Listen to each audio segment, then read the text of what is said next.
அரஃபாவினுடைய நாள் எப்ப வருது? துல்ஹஜ் பிறை 9 அரஃபா. துல்ஹஜ் பிறை 9 அரஃபா. சுன்னத்துல் ஜமாத்தின் அடிப்படையில் நம்ம வாழக்கூடிய இடத்துல துல்ஹஜ் பிறை 9 எப்பொழுது வருதோ அது அரஃபா. ஹாஜிகளுக்கான அரஃபாவுடைய தினம் ஒரு நாள் முன்பதாகவோ 2 நாள் முன்பதாகவோ வரலாம்.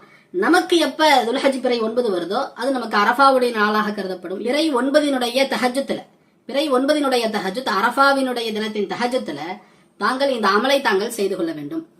2 ரக்காத் தௌபா நஃபில் தொழுகிறீங்க. 2 ரக்காத் தௌபா நஃபில் தொழுது விட்டு கிப்லாவை நோக்கி அமர்ந்து அப்படியே தொடர்ந்து அமர்ந்து ஆரம்பமாக 11 முறை ஸலவாத் ஓதுகிறீர்கள். ஏதாவது ஒரு ஸலவாத் ஓதிவிட்டு அதே மாதிரி தான் தொழுகையிலையும் இந்த சூறா தான் ஓதணும்னு இல்ல, தாங்கள் எந்த சூறா வேண்டுமானாலும் ஓதிக்கொள்ளலாம். அப்படியே உட்கார்ந்து 11 முறை ஸலவாத் ஓதிவிட்டு 70 முறை சூரத்துல் இன்ஃபித்தாரை ஓதிக்கொள்ளுங்கள். சூரத்துல் இன்ஃபித்தாரை 70 முறை ஓதிக்கொள்ளுங்க. சூரத்துல் இன்ஃபித்தார் அப்படிங்கிறது ஒரு அதிகபட்சமா பார்க்கும்போது ஒரு 8 வரி கொண்ட ஒரு சூறா. இந்த சூரத்துக்கு என்ன 8 வரி கொண்ட சூறாவை 70 முறை ஓதுறதா? அதனுடைய சிறப்பு அப்படிப்பட்டது. இந்த அமலுடைய சிறப்பு அப்படிப்பட்டது. வருடத்துல ஒரு முறை தாங்கள் செய்றீங்க.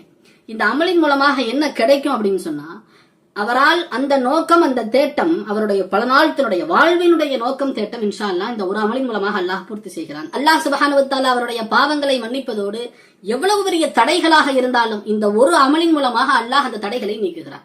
அவ்வளவு பெரிய அமல் இது, அற்புதமான அமல் இது. தாங்க மிஸ் பண்ணாம கண்டிப்பா செய்யுங்க.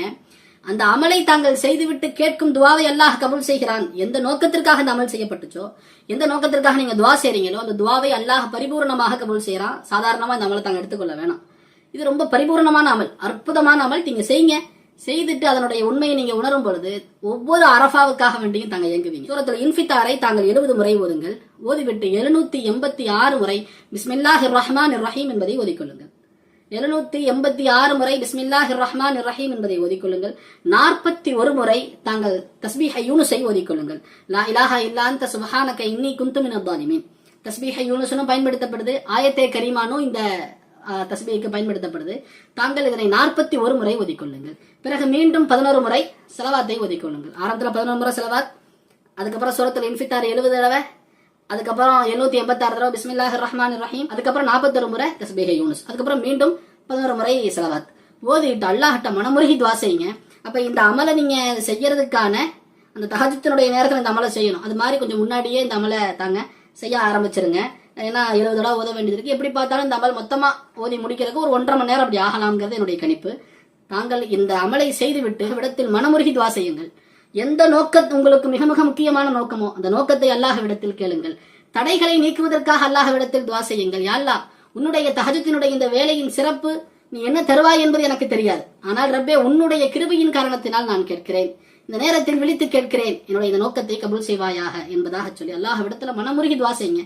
இன்ஷா அல்லாஹ் நிச்சயமாக அல்லாஹ் தங்களுக்கு தருவான். துல்ஹஜ் மாதத்தினுடைய முதல் 10 பிறையினுடைய அமல்களை அல்லாஹ் விரும்புகிறான்.